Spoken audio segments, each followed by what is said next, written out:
దేశ రాజధాని Delhi metro corporation తరహాలో హైదరాబాద్ మెట్రో రైల్ కార్పొరేషన్ ఏర్పాటుకు తెలంగాణ ప్రభుత్వం సిద్ధమవుతోంది. మెట్రో నిర్వహణ బాధ్యత నుండి నిర్మాణ సంస్థ ఎల్&టీ తప్పుకున్న నేపథ్యంలో ప్రభుత్వమే మెట్రో కార్యకలాపాలు నిర్వహించేందుకు ప్రత్యేక కార్పొరేషన్ ఏర్పాటు దిశగా అడుగులు వేస్తోంది. మెట్రో నిర్వహణంతా కార్పొరేషన్ నుండే చేయాలనేది ప్రభుత్వ ఆలోచన. హైదరాబాద్ మెట్రో రైల్ నిర్వహణ నుండి దాని నిర్మాణ సంస్థ ఎల్&టీ తప్పుకున్న సంగతి తెలిసిందే. ఈ నేపథ్యంలో మెట్రో రైలు వ్యవస్థ నిర్వహణ అనేది ప్రభుత్వానికి సవాలుగా మారుతుందేమోననే అనుమానాలు వ్యక్తమవుతున్నాయి. ఇటీవల గ్రేటర్ హైదరాబాద్ మున్సిపల్ కార్పొరేషన్ పరిధి భారీగా పెరిగింది. జీహెచ్ఎంసీలోకి 27 పురపాలికలు వచ్చి చేరాయి. ఈ మహా విస్తరణ కారణంగా మెట్రో వ్యవస్థను కూడా ఆ మేరకు విస్తరించాలని ప్రభుత్వం యోచిస్తోంది. ఈ నేపథ్యంలో మెట్రో నిర్వహణపై ప్రత్యేక కార్పొరేషన్ను ఏర్పాటు చేసి దానికి స్వయం ప్రతిపత్తి కల్పించాలని భావిస్తోంది తెలంగాణ ప్రభుత్వం. మెట్రో రైల్ నిర్వహణ కోసం ఢిల్లీలో ఏర్పాటు చేసిన ఢిల్లీ మెట్రో రైల్ కార్పొరేషన్ తరహాలోనే హైదరాబాద్ మెట్రో రైల్ కార్పొరేషన్ ఏర్పాటుకు ప్రణాళికలు తయారు చేస్తున్నారు.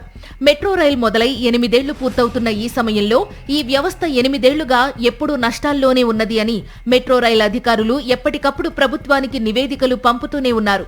ఈ నేపథ్యంలో ప్రైవేటు నిర్వహణ నుండి ప్రభుత్వం చేతికి మెట్రో బాధ్యత రావడంతో ఇప్పటికైనా దీన్ని లాభాల బాట పట్టించి ఆ వెంటనే 2వ దశ మెట్రో రైల్ నిర్మాణం మొదలు పెట్టాలని ప్రజలు కోరుకుంటున్నారు. ఇందుకోసం త్వరగా మెట్రో రైల్ కార్పొరేషన్ ను ఏర్పాటు చేయాలని ప్రభుత్వం అడుగులు వేయటం శుభపరిణామమని గ్రేటర్ హైదరాబాద్ ప్రజలు అభిప్రాయపడుతున్నారు. పబ్లిక్ ప్రైవేట్ భాగస్వామ్య పద్ధతిలో నిర్మించిన మెట్రో రైల్ మొదటి దశ నుంచి వైదొలగనున్నట్లు ఎల్&టీ సంస్థ ఈ ఏడాది సెప్టెంబర్లో ప్రకటించిన సంగతి తెలిసిందే. మొదటి దశను స్వాధీనం చేసుకునేందుకు సన్నద్ధతను వ్యక్తం చేసింది. ఈ మేరకు ఎల్&టీకి ప్రభుత్వానికి మధ్య ఒప్పందం కూడా జరిగింది. ఈ ఒప్పందానికి అనుగుణంగా చీఫ్ సెక్రటరీ నేతృత్వంలో మెట్రో స్వాధీన కమిటీ పనిచేస్తోందని సమాచారం. మెట్రో మొదటి దశలో భాగంగా రవాణా ఆధారిత అభివృద్ధి కోసం ఎల్&టీకి అప్పగించిన భూములు, భవనాలు, మాల్స్ ను త్వరలో ప్రభుత్వం స్వాధీనం చేసుకోనున్నట్లు సమాచారం.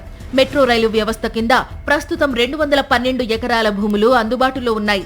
3 కారిడార్లలోని మాల్స్, ఇతర ఆస్తులను విక్రయించడం ద్వారా ఆదాయాన్ని ఆర్జించాలని తెలంగాణ ప్రభుత్వం భావిస్తోంది.